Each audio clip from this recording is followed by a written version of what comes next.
We are officially live. All right. If you want to take us to the third session, Marsha, and I can share my screen. We are officially. Okay. All right. So this is session 3. We've got through 2 sessions already, and they've been really good and really great, really awesome. Even the editing part, which even I'm behind a bit on my second story, but I'll get that into really soon, Cameron. But this is session 3. And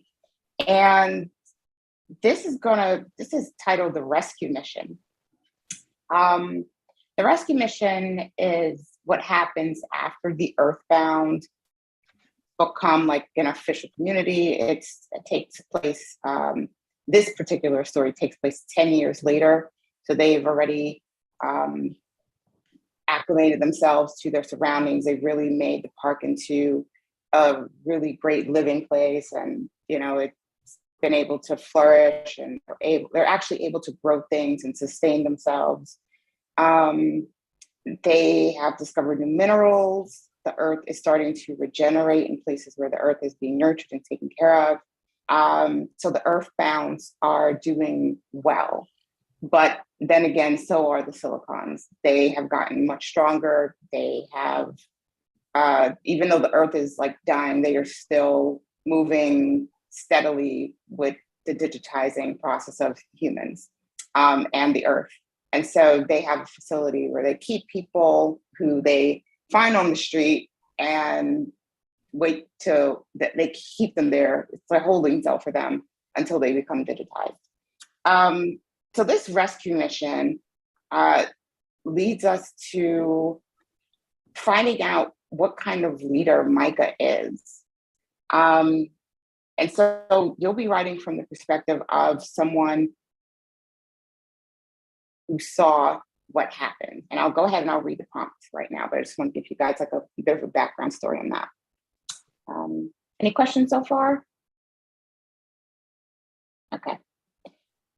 Okay, session 2, the rescue mission. Micah leads the rescue mission to the Silicon facility, where people who have been taken from the streets are held until they're digitized. Their tank, which is pretty much, think of an army tank, it has treads on it, but think of it in like a very futuristic way. It's much bigger and all sorts of stuff. You'll see it in the continuity list with a bit more description. Their tank, which is made from the invisible black bark mineral, has some damage, and they can't take back as many people as they usually would. Jenka, the character in the story, a member of the Earthbound rescue mission, convinces Micah to take 2 more over the limit of 70 people, a mother named Irene and a child named Aaron. Jenka doesn't notice that Irene has already started the process of digitization. She takes Aaron and has him strapped onto her. So when they get back in the tank, Jenka sits down and she straps the baby, who's maybe about 1 year old, onto her. You know what? Let's make him 2. Yeah, let's say he's 2 years old, and straps him onto her. And Micah does notice that she has started the digitization process when he helps her get into the tank. Her veins have turned white, and her iris has tiny white spots. She's too far into the process of becoming digitized to be healed. Micah is concerned that if she makes it back to the Earthbound community, she will lead the silicons right to them. He calculates a plan to wait until the tank is in motion, unlock her safety harness, and let her body hit the door of the tank, opening it from the force. Her body is in pieces across the rocky, dry ground along the North Dakota side of the Missouri River, which had been completely dried, evaporated. Like there's no more river coming back there. Just like imagine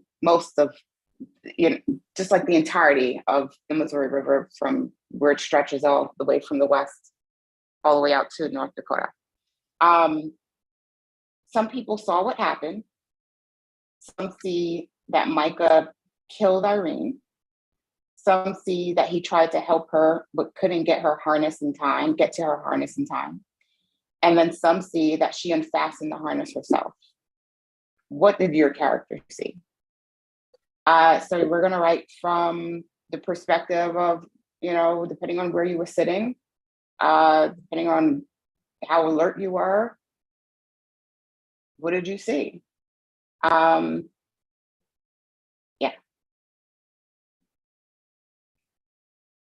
Any questions? Comments?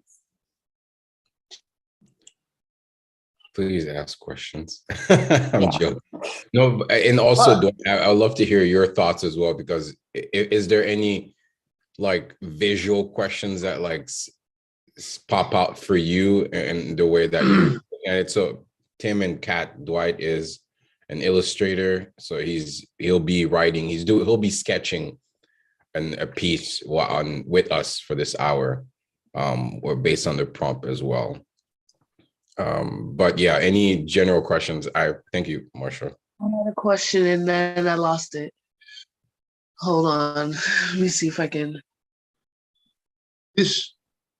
I'm a little bit like, this is just a scene. So basically we're going to be writing a scene, correct? Yeah. Oh. My character wouldn't be there. But why not? He's a bad guy. Yeah, he's a silicon. Yeah. Oh, that's right. You're going straight So, I mean- from your own scene.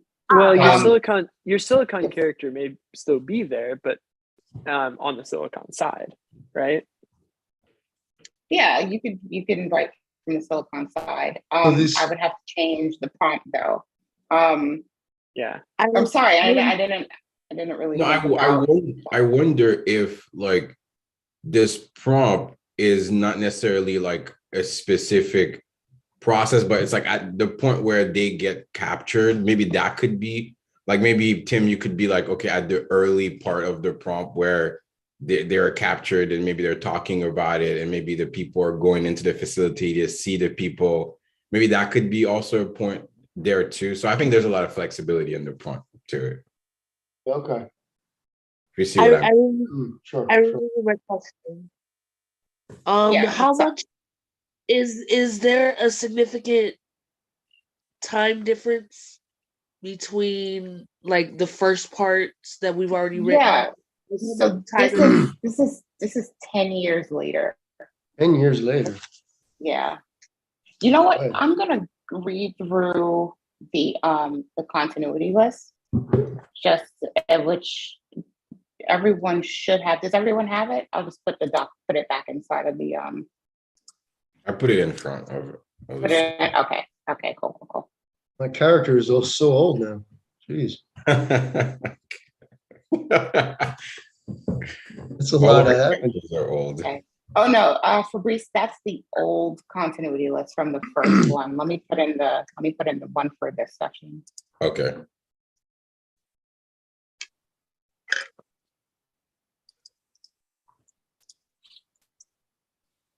Okay, so everyone should have it. So I'll go through the history for the rescue mission. In terms of history, this takes place 10 years after the Earthbound community has been formed. They have advanced their technology and they have discovered the black bark mineral and have turned it into a metal. They use that metal to make themselves and their tank invisible to the silicons. The strongest and the bravest of them are the ones who were chosen to go on the rescue mission.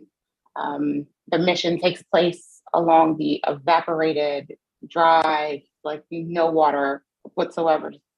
Imagine that, the Missouri River, going further towards the North Dakota side, where a major silicon digitization facility is.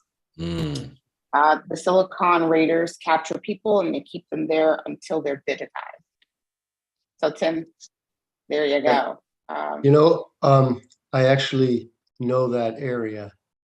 I'm gonna Oh, see if I can find some photos. thank you.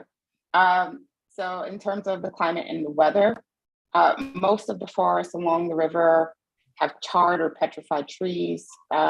Some small blades of grass or tiny trees try to grow but are often killed off. And this is more closer to the western side, the west coast side, closer to where the earthbound are.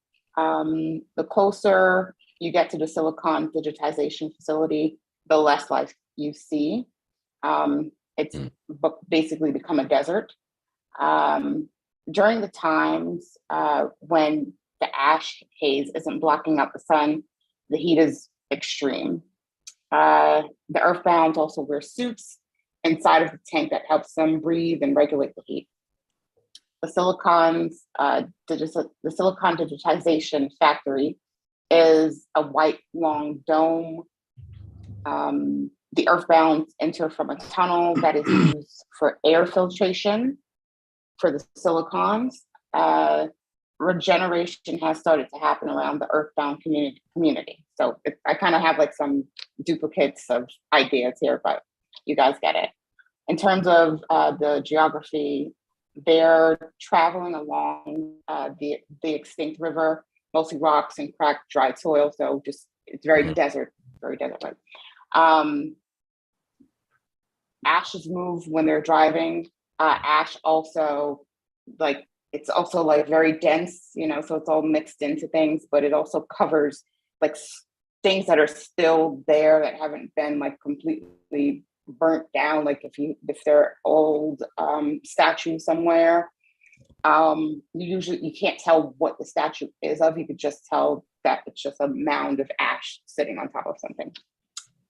So the description for the tank is made of the black bark mineral, which is turned into a metal that has, when it is turned into a metal, it has a marbled dark brown and bronze color. It has treads made of the same color so that it's all invisible. Oh, by the way, and it's also kept invisible by using a water function. Water function. Yeah, so water basically keeps the black bark invisible.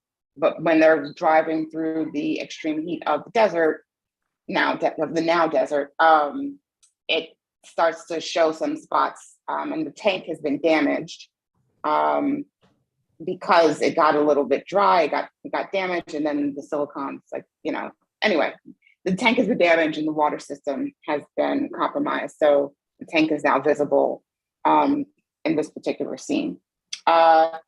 Inside of the tank, it holds a lot of people, but there's a team of about 20 people on the earthbound side that go out. Inside are seats that are meant to support the terrain, which is rocky and has craters. So, that I talk about the safety harnesses and those sort of seats. So it's just kind of imagine what that would look like. And then I think that's all I have. I got your teams. If you guys go into teams, you'll see. I can't find out. I have more pictures, but that's actually the exact location. Okay, thank you. Oh, it's in teams. Yep. That's pretty much it. I have two questions. First off is, the previous one is 2087, and so now this is 2097, is that correct? Yeah. And then second is, so this tank, since it has water that runs down it, how does that water not run down onto the sand and then show exactly where they are? So imagine that this water is actually like kind of like another cooling sort of mechanism, and it is running through it, but from like the inside. Okay. So it's not running into the sand or anything. It's pretty much like being recycled through the tank. It's kind of like how a water cooled PC would be like. Yeah. At least that's what I was thinking. Like the pipes are like running. So when you were describing it, I was thinking like a double layer hole with the pipes running through it so that it keeps the metal cool. I don't know. Something like that, where I'm not trying to assume anything for you. Okay. Yeah. I didn't go too much into that part, but we can figure that out too. But the prompts that we're writing from are you're basically the witness of a murder and a crime. And so, wait, did everyone hear me read the prompt, or would anyone like me to reread it? All right. Yeah. So you basically have witnessed a murder, and you're going to write from your perspective. What did you see happen? Did you see that Micah released this woman from her harness and caused her body to, go through the door, killing her? Did you see that she released it herself? Did you see that he was trying to help her with it and he couldn't? What did your character see something else? And I want you guys to just kind of think about not just what you saw, but also like how you would feel in that moment. You just came from a rescue mission, and there's this woman that in this awful accident that happens. And your very much revered leader is the person behind it. If that's what you saw. And I want you guys to just kind of think about that. Yeah. Yeah. Cool.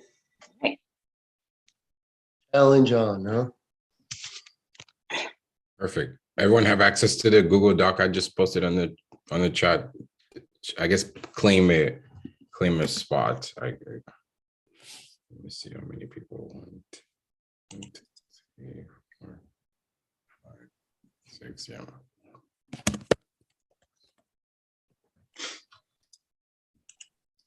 Is it the same one, Fabrice, that you just sent me? Yes, it's the same one. Yeah. Okay.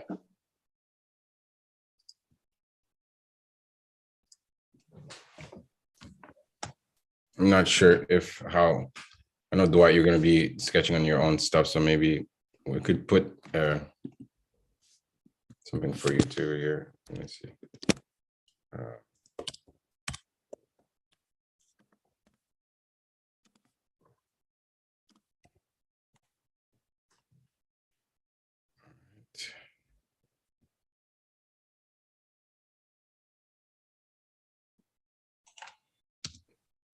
And it will stop at 8:55 and then check in with everyone.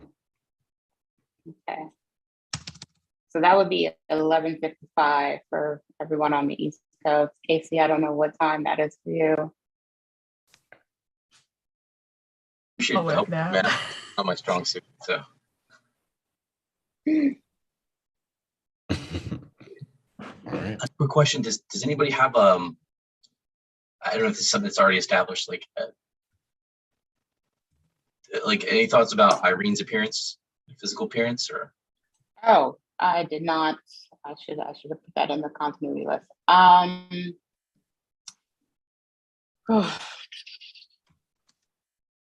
don't know. I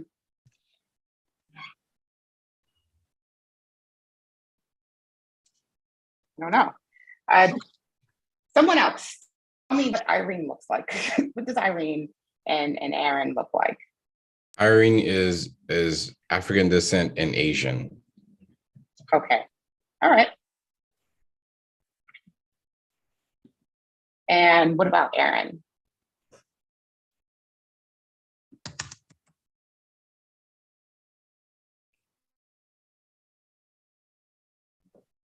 Okay, so I guess Aaron is African descent as well. Okay. I'm all about the silicon, sorry. We're all outside of it.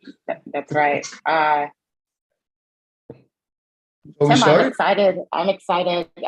Oh yeah, I guess so. I guess we have started. All right. I'm excited to hear about the silicons, Tim. Right. Already. Hope Okay. hope I deliver. Okay. You always do. You always do. All right. Tim, you're a writer too.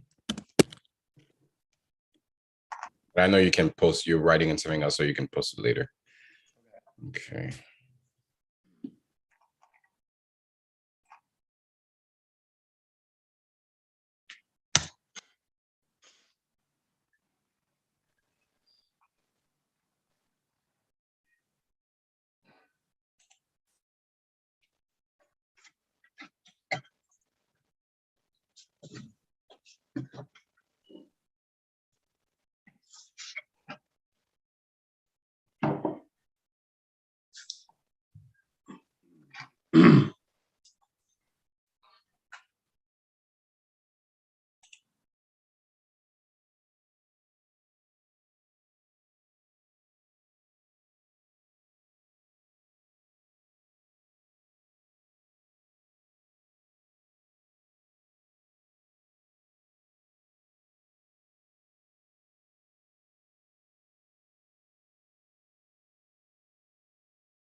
All right. Pins down.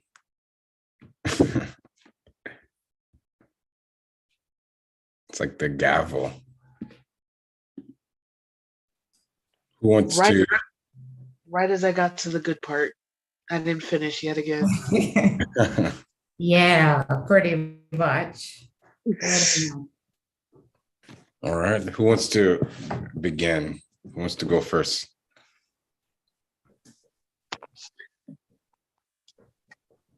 I mean, I can, but I'm serious when I say I did not get to the actual event that we were supposed to be writing about. Like, I literally got okay, whatever.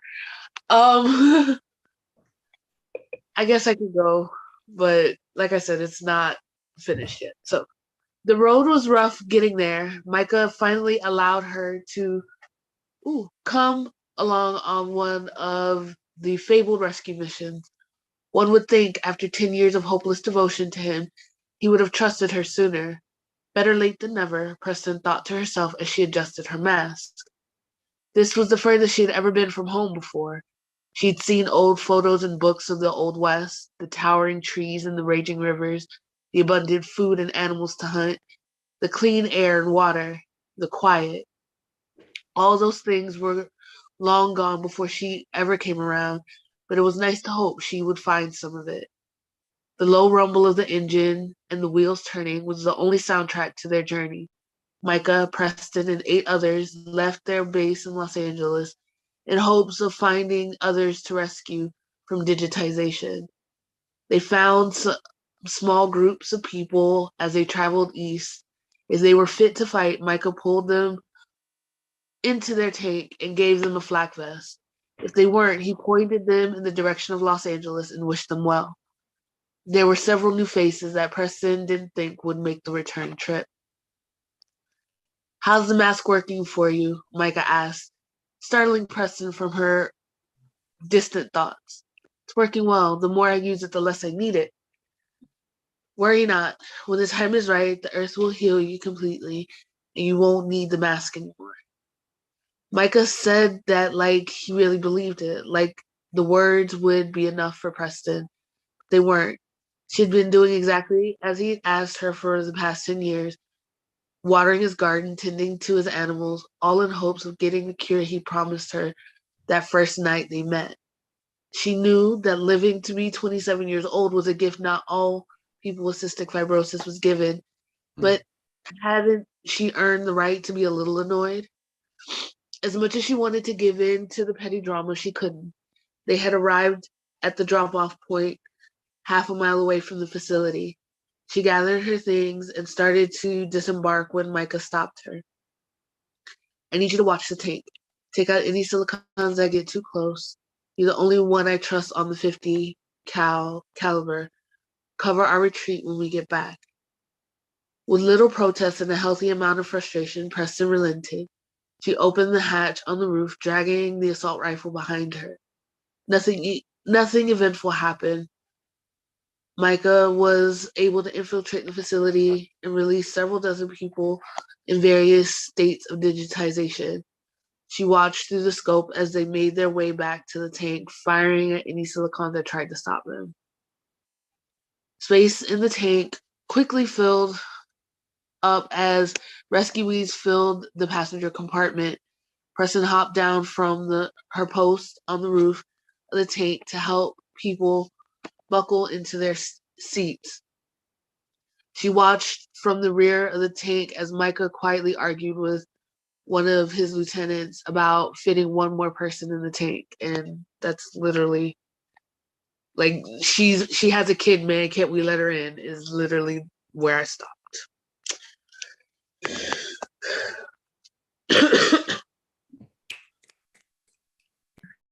I love it. Right, just when the good part's coming up. Yeah.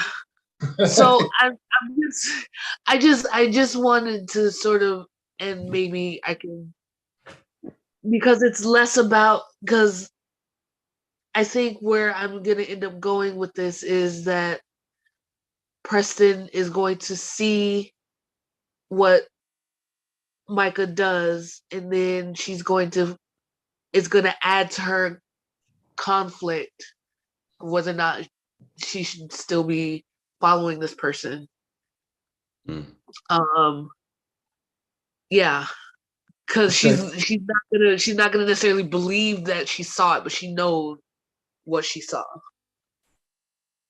Okay. I like that. I like the way you weave in the world building as well. Hmm. Yeah, and you're right. You are setting the stage for the main conflict. I like that. I really like that. I guess the only thing might be, is there too much stage setting, and maybe I mean, just you're going. I thought that as soon as I looked at the time and it said 11:45, and I was like, oh, I cannot get anywhere.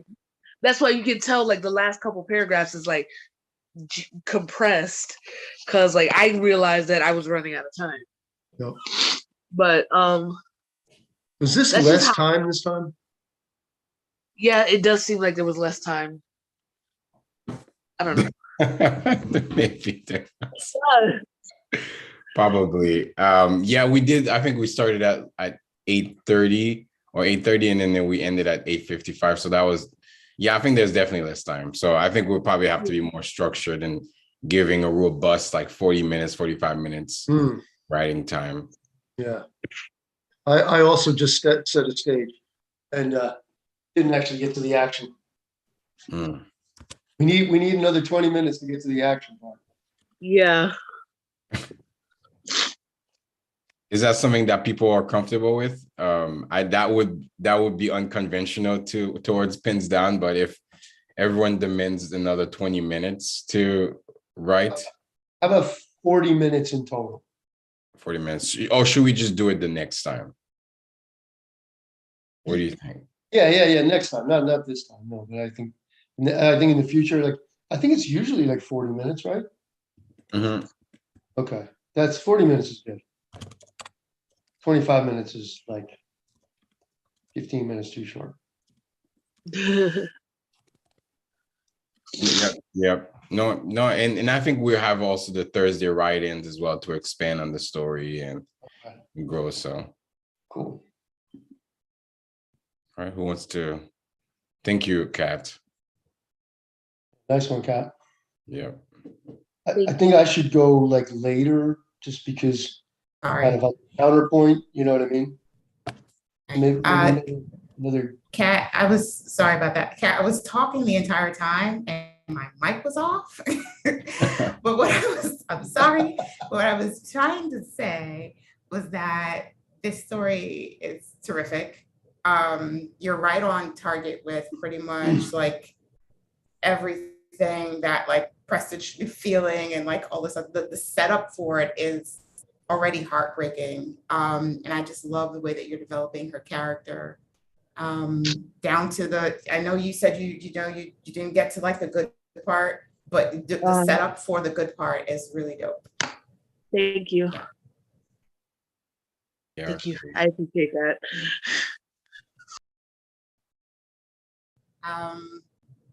You know what? I will go ahead and go next. I also didn't really get to the good part, but that's cool. We will have time to get to it. Okay. I'm sure she had a beautiful smile once before she was taken and held. I'll tell him what she said about him, how much she loved him and wants him to be a human that is made for living on Earth.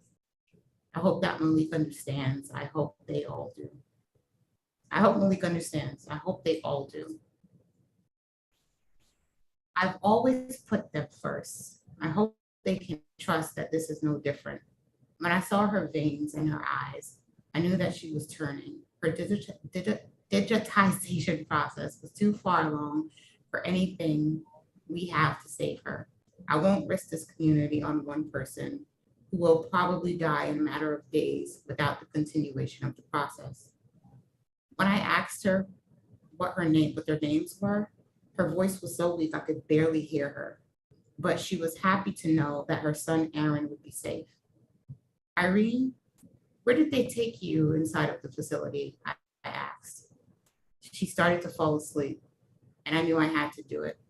I was the last person in and secured the door of the tank behind me, just enough not to let any air in, but to open it full with some force behind it, fully with some force behind it. I held her hand and squeezed. Aaron was fast asleep, held tightly by Jenka's arms and the harness. Please forgive me. I will raise Aaron with Malik. I held the harness and started pressing down on the release when I heard her ask, who's Malik? The wind rushed in with the sharp grains of sand and rock and ash. The heat trapped the air, and everyone who was asleep was now screaming for the tank to be stopped. And that's where I ended it. Pretty much going on to describe the scene where the tank is stopped. The driver of the tank comes out and looks and sees her body parts basically all over the sand outside of the tank, with the door flung open with some traces of blood on it. And then Malik pretty much sitting there looking guilty and sad. Sorry, Micah. Yeah. So I was writing from Micah's perspective. Okay. Nice setup, Marsha. Thank you. Yeah, I like it. Well, We all got the setup. The most important part, I guess, you know, we'll finish it, but it's like getting there. Yeah. yeah. I like it. I like the setup. You're right. And you're talking from Micah's perspective, right? Yeah. Yeah, I really like that. I wonder if like there could be like sort of this sort of cult leader type language to his aesthetic. I'm not sure if that's something that you had pictured in mind, since he's like the guy with the glow in his hair or in his head. Yeah, I know. I didn't picture that for him. I think that Micah, like, as much as he is, you know, down to earth, he's also pretty weak, but he's also maybe weak in the right direction, I guess is what I'm going for here. He knows what will happen if she comes back, and he's making like a really tough decision, which is, but it's also a decision that the Earthbounds don't make. So that's pretty much what I'm trying to convey with this scene, and hopefully in the next Pens Down, which I'm not exactly sure about the prompt, but it'll pretty much be a continuation of this, of what the aftermath of this. Cool. Very sympathetic. Yeah. Totally. Any other thoughts around Marsha's piece?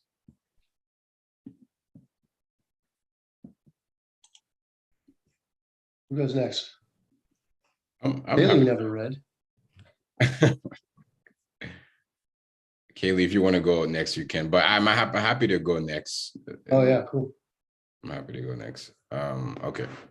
So the world building, I kind of messed up a little bit of the world building, so I'll have to fix that in the Thursday write-in.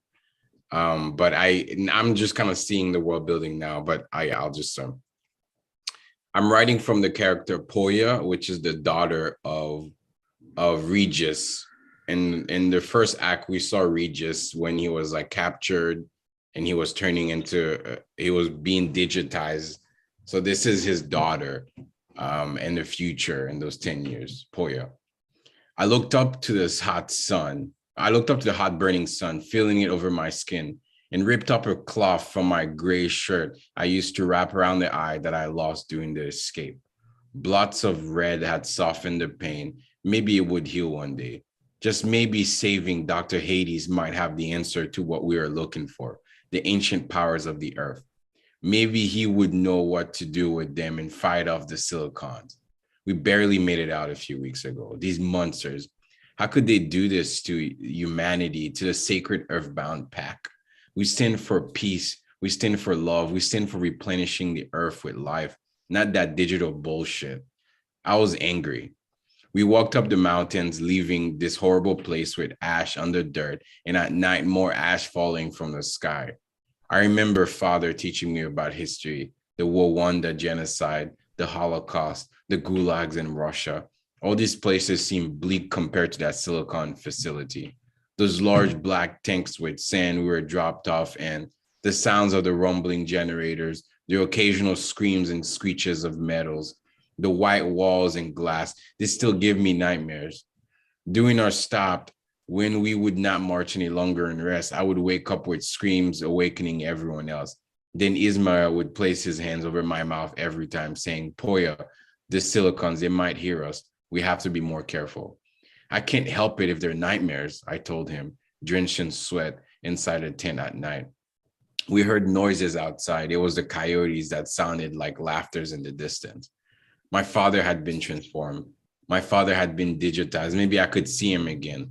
They should have let me die to be reborn in this strange digital world. I just don't know anymore. I don't know if it's worth living in this anymore. We walked for miles up hills when we arrived to a large dried river. The sun was hot and our forehead filled with sweat. Flies hovered around my eyes. I swatted them. I hoped they would not get infected. Irene wasn't feeling well. She was coughing blood. I saw the red blood and chunks of meat flying on the floor and all over her closed hand. Then I saw the white spot. I saw the white blood that looked like white paint. I was afraid. A few of us were. We knew too well she wasn't in the advanced stages, and this could be the Trojan horse to her secret camp. Who couldn't say that they followed us, the silicons, that they watched us directly under monitors? Those silicons probably knew exactly where we were headed. We all felt uneasy about Irene, but her boy, after they reunited, how could Micah do this? Poya, you mean he destroyed her? Ismail says with his gray hair. No, I mean he killed Irene, I told him with a concerned face, but Ismail didn't look concerned. He knew choices had to be made, but not like this, not by a single voice. Micah should have let us in. I saw him sneak out at night. I saw him break the lever. I told him. Ismail placed his hand behind my ear and gave me a kiss. You are stressed. You need a rest, he told me, and a gust of hot wind with ashes fly by us while whispering and continuing. You can't go against Micah like this. You know what happened to Philip, he told me with a bleak stare. So I took it a different route. So it seemed like Irene died in the facility. Okay. So, but I in my story, I put Irene like while they were like already escaping, and then in the middle of the night, like Micah just like killed her because she was getting a little crazy. With the transformation. So I took that edge, but I'm realizing that's not necessarily the world building. So I will probably go back and change it and make it more on the Silicon facility thing. So he actually, and I'm sorry, again, it's not always that clear. He kills her inside of the tank. Okay.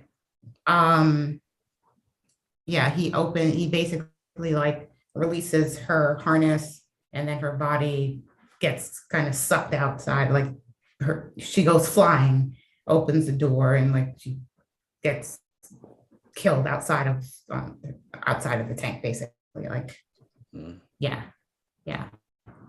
So Bruce, that was really awesome, by the way. That's another way of looking at it. I really like all of your characters here. Yeah, Poya's like kind of out for. I wonder if Poya's like, I don't know, like where will she go? But I really like how like open she is about like, no, I saw him do it. He is a murderer. And just like how everything, that whole building of like her character from her father being taken away, and then how she's like grown up and it's pretty much like takes charge. I really liked your story as well. That's like how Irene did die. It's like pretty similar, but it's just in different places. Yeah. Great conflict, Fabricio. Setting up like dissension within the Earthbound ranks. I thought that was really a great wrinkle. Nice tension added to the whole storyline. Thank you. Appreciate it. Thank you, everyone. All right. Who wants to go next?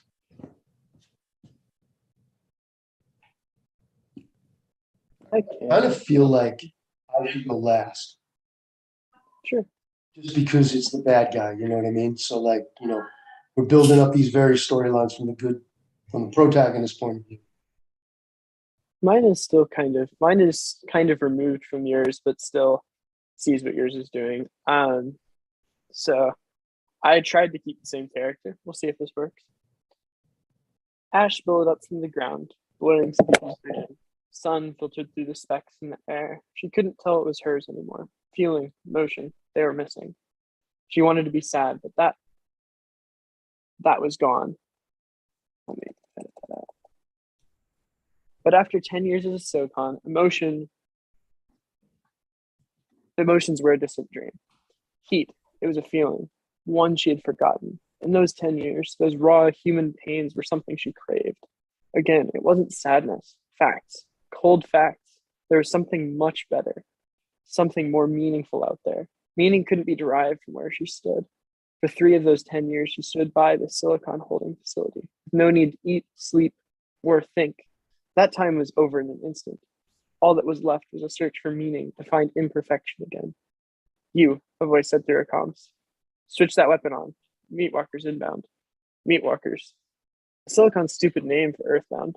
She knew she would be offended, but that was all. She should be offended, should be angry, should be hurt.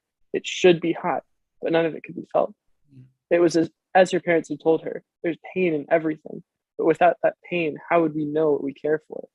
She took her phaser out of the holster and switched her HUD to see through the ash. The tank sat at the northern wing of the facility. Photovolts blinked between the Silicons and Earthbounds. Her vision zoomed into the open door of the tank where a dark figure stood. Her HUD blocked out the figure entirely. Hitting the side of her visor a few times, she hoped something would clear up. And so she's going to see eventually that she's going to see her parents, I think, and then she's going to see this blacked out figure kill Irene, but she's not going to know it's Micah. It's going to be more meaningful that she sees her parents. I really like the setup, and I also love the fact that you use a lot of Meatwalkers. That's always a good name of the term for Earthbound, and the setup for what it is to like leave the Silicon, the Earthbound, and like become a Silicon raider, where you're still human, but you don't actually have any of the human emotions and stuff like that. Awesome. So this is, how are you going to work in the way that she sees Micah kill Irene if like they're in the tank? Like Well, Irene is going to just fly out. Yeah. But it's more important for her.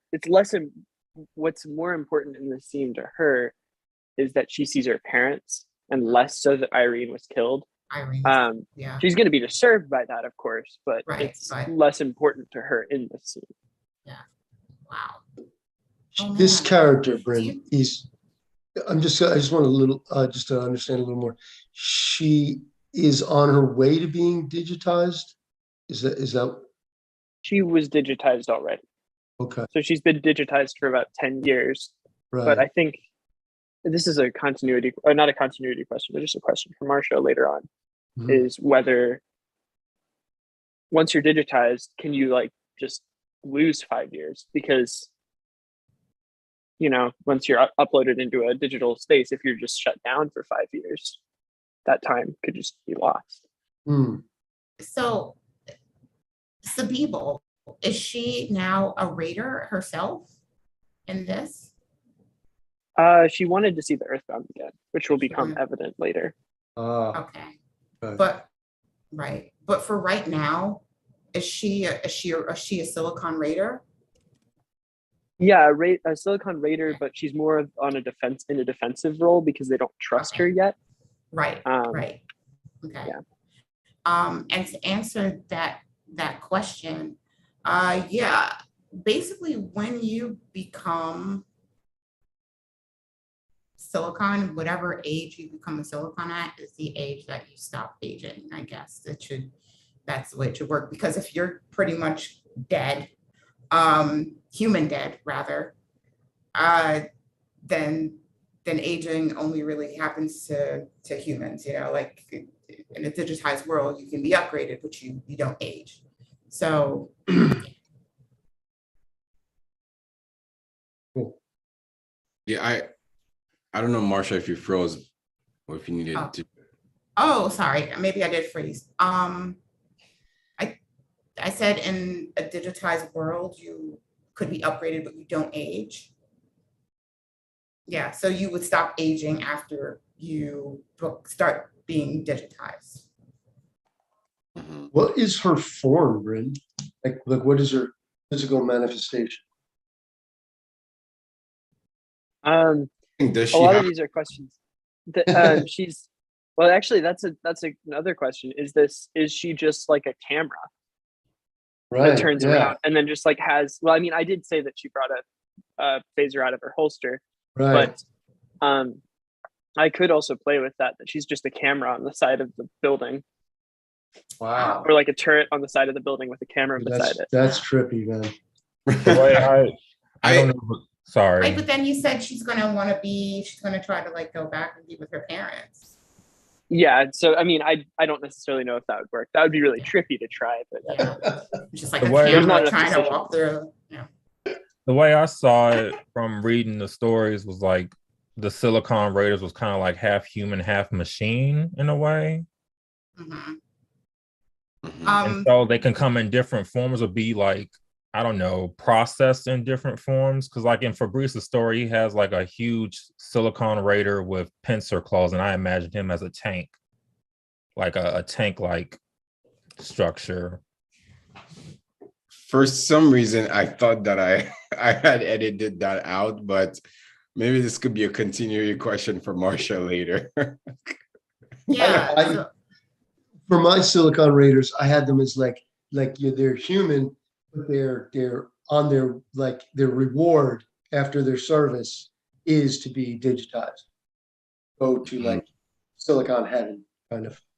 Interesting. So- And one thing we could, sorry, I guess for me, when I was thinking about it, it was almost as if the Silicon Raiders were also the robots, like AI that are necessarily not human, that they also use as part of like slave army. And also I wanted to comment on Bryn's story. I really like what you did in terms of just like and not having emotions. I really like that. This entity being conscious about the life that she used to have and the emotion that she used to have is just a memory, but she can't feel anything anymore. And what does that even turn her into? And how is she going to be witnessing this what Micah does? And it's fascinating in terms of just thinking about someone that doesn't have any emotion in the digital world or being digitized. So if she's a raider, then I wonder at what point is she like, at what point is she like, is she half human, half metal, or is she completely digitized? So I feel like that could also be something to explore. I see hands, Cameron. Yeah, I was thinking that they can still appear human, but I guess their bodies can be like attached, like you can attach different robotic stuff to them. You All know, right, I'm gonna read you guys the physical traits of the Silicon Raiders, but Cameron, I think that you brought up something really good because they're basically, yes, they are still human, but they're also wearing suits. And so like if they're, they're wearing silicone suits, then absolutely they can attach anything. Anything can probably be attached to them. Maybe even like the pinchers for Breeze. But it can like be attached to a huge body armor, like any type Right. of body armor can be attached to them to make them look anything like a tank Yeah. or a flying thing or whatever. But past that, when you strip all that away, they're still human, or the last defense. Yep, they're still human. So Silicon Raiders wear all white suits with a full mirrored helmet that covers their face. The full suit is tight against their bodies, and maybe that can also be used so that, it's like, it's some sort of tech that they use in order to like switch up their appearance also. They ride motorbikes, motorcycles, whatever, that are also all white. Then they also travel inside of large human-sized drones, or maybe they can actually like, turn themselves like into drones that can fire the photovolts. That's the light energy that is concentrated into like a small ball that basically just like shoots white fire at them, like a phaser or whatever. They're kept somewhere between humans and silicon so that their bodies can be used, but their minds are controlled. And that's, also going into like why they don't have actual human feelings. And I put this here, but this can completely be changed if anyone has any other ideas. On the back of their suits are flat tubes that connect from the back of their ankles all the way up to their necks. And these tubes are used to kill them should they be caught using a very sharp spike that will be inserted into the base of their brain. Again, that's something that like I just kind of was like, how do you get rid of them if you need to? So those are some of the traits for the Silicon Raiders. But I'm also going to include that their suits have the ability to, and maybe this will have to be like a mineral that they found that increases their tech that will allow them to be able to change into, they can shapeshift basically. And that's actually like a really great weapon for them. Does everyone think that's cool or? Okay, that's really way advanced. Okay. I like that. Should we go to the next person? I'm not sure if they want to read. I think we have either Kaylee or Tim. I don't know if I'm missing anyone. And then we'll share the illustration at the end, Dwight's illustration. Kaylee, up for it? Oh, well, I don't particularly need to read. I didn't write very much because I'm slow, but yeah, so it's from the perspective of the Silicon character, and I'm glad that I didn't have Marsha's kind of perspective on it to read first, because mine is quite critical of Micah, who the Silicon character kind of sees making like, or realizing that Irene maybe is going to need to be left behind or, killed. But yeah, I don't really need to read it out loud, but yeah. Does someone want to read Kaylee's? We've done that before in the past. No worries, Kaylee. All right. Where is it? Hold on. It's on the shared screen. Kaylee, okay. Kaylee, do you want me to read it or? Oh, I mean, you can if it's preferable to have it read, but otherwise just go to yours. Why don't we just, it's only like a couple of paragraphs, so why don't I just read it? What do you say? Unless you object to that. If you object to it, no worries. I just skip right down. No, either way, I'm fine. It's just I don't. Everybody wants to be a raider. I think, Marcia, we're noticing something here. What's that? Everybody's moving to the Raiders camp. Oh, I don't know if my character fits as a raider. I think that would have to be like the like higher up Silicon person, because in the previous story, it was the same character, and they're like someone who does have a body, but also can not have a body. So I don't know exactly which ones they were, but like somewhere in one of the documents it talked about the silicon group who could do that. So I don't know if that's separate type of silicon to the raiders. I had that same idea where like the higher ups, they live in Silicon Wonderland, but they can kind of download themselves into a human body when they need to. Yes, that is was correct. Okay. Yeah. Okay, I'll read it. Okay. Ray couldn't say he was surprised to see the body tumble half from nowhere and hit the dust. He wasn't surprised, but was shaken, disappointed. Something on that spectrum, in any case. In the end, it doesn't matter which side you're on. We're all the same, he muttered to himself. He'd been close enough to the man the earthbound followed like sheep to see the look in his eyes when he realized. Ray had drunk in the moment. The man understood what any silicon would have told you a mile off, that the woman he was exerting himself to rescue was too far gone to be anything but a burden to an earthbound community. All the sweating and puffing, the struggle, it was for nothing. The man, Micah, had donned a cloak of ruthlessness in that moment. Ray had seen little sadness or hesitation over what had to be done. Micah had entered a state of desperation in which any action became defensible to oneself in the petty name of individual survival.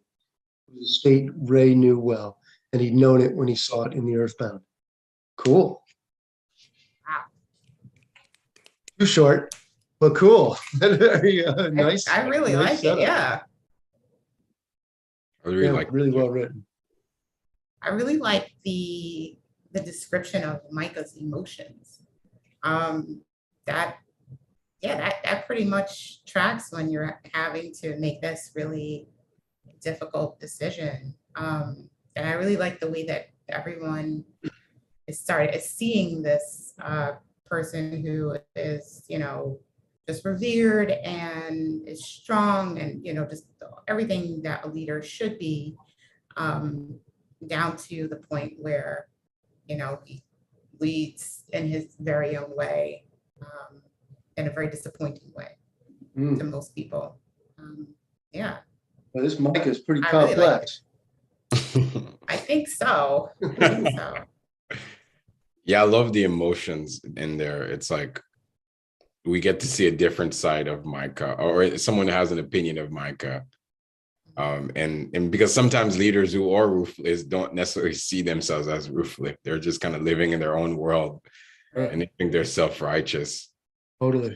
That's really. And then, I think I put it 10 years down the line, for a reason. It's one thing to be living in Tent City and having people say, yeah, this guy is like our leader. He's going to protect us and everything else. And then actually get the community and get the clout and get, pretty much rich, in this sort of way. Yeah. Great job on this one, Kaylee. I like it. Cool. All right. And last but not least, All right.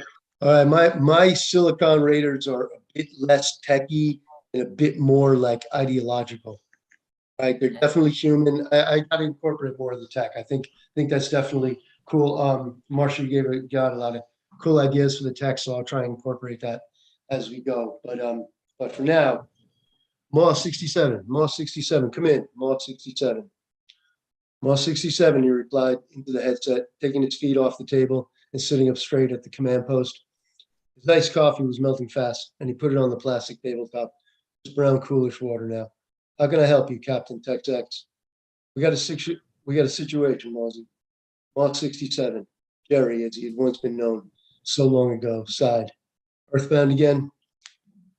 What else? Another raid, up by the old Missouri. Roosevelt camp? You got it. We need your team over there pronto. We need you to kick some meat walker ass. Mark 67 hesitated for just a second. My squad. Yeah, I know, Mosey. You guys just came in from a raid on the Los Aztecas mine down in Guadalajara. I feel you. I really do. But this is a war. Those meat walkers aren't giving up. They got some new leader, some kind of messiah or something. Mark 67's blood ran hot. You're talking about that Micah character, right? That's the one. We need him taken down. We need you, Mozzie. You and the Predator Green to go in hot and take this mother effer out. You up for it, Mozzie? Can you do it?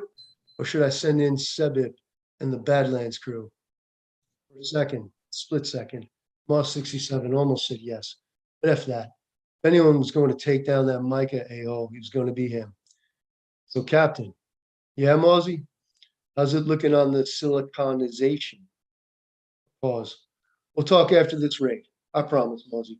You bring me that effer Micah's head on a platter and we'll talk siliconization. The squad assembled after the usual groans of complaint. I don't hear it, he shouted. We got intel, Micah. That got the squad's attention. We've been chasing that a-hole for 10 years. That's the guy who took out Badap and Naha 7. Took out our family. We're going in and we're going in heavy. This ends today. You hear me? This ends today. He marched off to the waiting hyper chopper, sitting on the tarmac of Fort Fontana. Military whites flapping in the wind, machine gun in hand, and felt the pride. Predator Green would save the day once again, but not just the day, the war. The war. Predator Green would end the war today, and then Silicon Heaven, and beautiful Naha 7 waiting for him.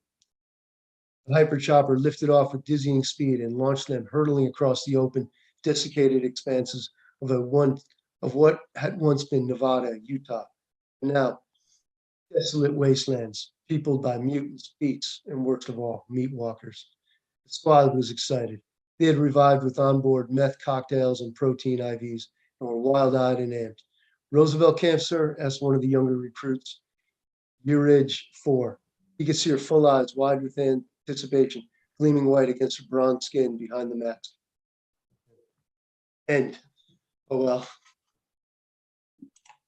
Just when we're getting to the good part. Yeah, Tim. I love like the energy of this particular raider and all of the raiders and how they communicate with each other. But they're ideological, right? They believe that they're on a holy war, kind of. Right? That's kind of the way I kind of pictured it. And that, but in the end, their reward will be Silicon Heaven. Right. I see that. It's like they're not satisfied just being raiders. They want to go to Silicon Heaven and be digitized and not have to worry about, some sort of like living the harsh life, basically. Exactly. Living the human existence on an earth that is pretty much trying to kill them every second that they're on it. There's a part in here that stood out to me. It was the squad was excited. They had Revive with on board meth cocktails and protein IVs. So the meth cocktails and protein IVs, I think that's lovely. Because I'm like, well, yeah, they would do that, wouldn't they? Like, and we're also in a time where we don't actually have like a lot of sustenance, but like, we can still make meth, I guess. And with protein IVs, like protein can be made out of anything. Maybe it's, whatever it is that they found. We're eating powdered. Most people are eating powdered food at this point anyway. And also it can absolutely be a part of a vengeful diet, like what makes raiders go completely off it. Right. I guess if you combine the fact that they don't have sympathy and they don't have empathy and they don't, their feelings are pretty much gone. You hype them up with this stuff, like, that's a killing machine, right? Yeah, I like that. See, the thing about this guy is that he's actually not purely motivated by the ideology. In the first scene, he's in love with this girl, Naha 7, who dies in the opening scene. And that's why the purity of his like ideology is actually corrupted by this kind of meat walker sentiment, right? And that's what he's gonna turn. Don't believe him. He's gonna turn. Oh, wow. Oh, man. Okay. All right. Really excited to see that. Yeah, I really like it was just so like raw. I feel like there's so much raw, like just like I heard when the copter flew out, I saw I literally saw the helicopter just like flying off. Like very a lot of good visuals and very like just like edgy and raw, like a very military, like it's almost as if it's like, I don't know if you have personal experience in the military, but it felt like I felt that. Not actually in the military, but similar. But Fabrice, you're in Southern California. Do you know Fontana? I do not know It's kind of a little joke of mine. It's crazy biker. If you know anything about street culture, it's like road racing and motorcycle culture and all that stuff. It's all in Fontana. So that's kind of like my little joke, putting Fontana as the base camp and all that kind of stuff. But anyway. No, I think the story was good. I'll check out the Fontana stuff. Cool, I like everyone's story was pretty amazing.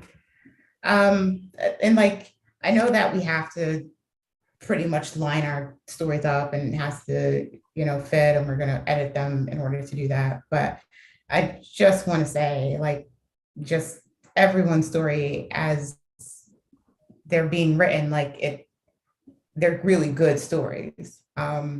Like where everybody's pretty much taking it. I think like on their own, they're really, really good stories. I'm really glad to be writing with you guys and doing this and like, doing the pens down and just like getting to flex that muscle and push out things that normally just kind of like, oh, that's a good idea, but not actually putting it down on the page and then seeing where it can go. So I just wanted to say that. You're I don't know if your camera we're not able to see you. I don't know if if you thought can you see me? There you go. Oh my God. I'm sorry. No worries. Just been a voice. And I thought the whole time. I just made sure to check, and I also wanted to give time for Dwight to share his screen to show us what he cooked up, and also maybe we could have a short discussion around like what could be best useful in terms of the creative output from Dwight, because I know he's always looking for feedback. But Where is Dwight? Dwight is here. Oh, okay. Hi. All right. Dwight's in a messy workspace, which has been replaced by some kind of tropical background for the time being. Man. So, yeah. I was like, wow, man, what are you in Hawaii? Do my drawing outside, So I can share my screen, I think. Let me take a look here. You could tell us about what's behind what you felt or what you saw. Yeah. So can anybody see this? Yeah. So I realized the line work that I got to, which was like just the beginning of it, kind of looks like the old Roy Lichtenstein pop drawings, but like, so my idea was like, I don't know, the one moment I wanted to just, that I kind of latched on from the beginning was like Irene, like with sort of the white lines of veins coming up through the skin. So it was gonna be like, I guess the interior of the tank, and I was gonna show sort of like that coming up through her skin, or kind of dawning horror and realization. And maybe I can try to finish this off during the week and show it later. It's gonna kind of do some color work underneath to kind of like, I don't know if this is the idea, like the veins might be kind of like luminous. So like in a darkly lit environment, they would kind of like start to show through the underlying skin, like kind of like a little bit of like trickles of neon, and that would be kind of That'd actually be really cool. I can see the eyes, the little speckles in the inner eyes. That reminds me of like I don't know if anyone ever seen X-File. There was a movie of X-File where there's like a kid that fell into a cave and it looked up, and there were like sort of like worms on its eyes, and then it's like the white of his eyes was like all weird and messy. It felt like I'm getting the same creepy vibes from this, which I really like. Well, that's very different. Wow. I love the look of concern on her face of like, oh no. Like she definitely knows like something's up. this isn't gonna go well. Not really like the African and Asian look that the question that we asked earlier. And I think you pulled it off really well too in that context. Thanks. Super. Yeah. It'd be so cool to see what the silicon looks like. But yeah, this is It'll look like a whole bunch of things. any All thoughts right. about the sketch, everyone, before we close out officially? Yeah, I want to see that. I want to see it like with a not necessarily in color, but I love that. I love you mentioning the luminescent, the white blood, and I think that'll make it really, really compelling. Yeah. Very interesting that you went and focused there. Like that's kind of, it just shows how cool it is to get these different perspectives. I would have thought you'd have taken more of a, or I would have taken more of like a broad, like a cinematic view or something like that. But you actually went straight in for the core of the human, pain, the human reaction there. That was, I thought that was really, really interesting, really different. Thanks. Thank you, Dwight. That was really good. And waiting to see like what it turns out to be. Yeah, like Tim is absolutely right about just it pretty much summing up the story of Irene. Like, yeah, she was not going to make it, and I think she knew it in one way or another. Like, but Micah had different plans of just being like, nope, she cannot come home with this. And Freaking Micah. Yeah. I know it's he's very problematic, this guy. Cool. I want to say this is so magical just to see how it evolves. Like we have an editor in the room, we have an illustrator in the room, we have writers, storytellers, the showrunners. I think this is really epic, and I can't wait for in 2 weeks for the next Pens Down where we continue Act 2. And yeah, this is amazing. This is super amazing and inspiring. By the way, who's Tim and Kat, are y'all finished with your stories for session 1? Yeah, I did. Okay. Just before we started, I did. Did you mark an asterisk by it? I'll do that now. Okay. It's in the Google Docs, but I'll mark it. Okay, mark it. All right, cool. And the same. You got a really hard job, Cameron. Yeah, I'm gonna have to show y'all what I'm editing so far, so y'all can see it's still to your story. It's just the writing style. I try to make it flow better. Okay. Super. I don't know. I'll Fabrice, Marsha, and Brent, since I'm doing yours, you have to look at yours and see. I'm gonna send it to you after the thing. So make sure you look at it and tell me right away what's wrong or if you have an issue with it. Totally. I'm gonna officially stop the live stream and we can check out in a second. Thanks for tuning in, whoever's gonna be watching from the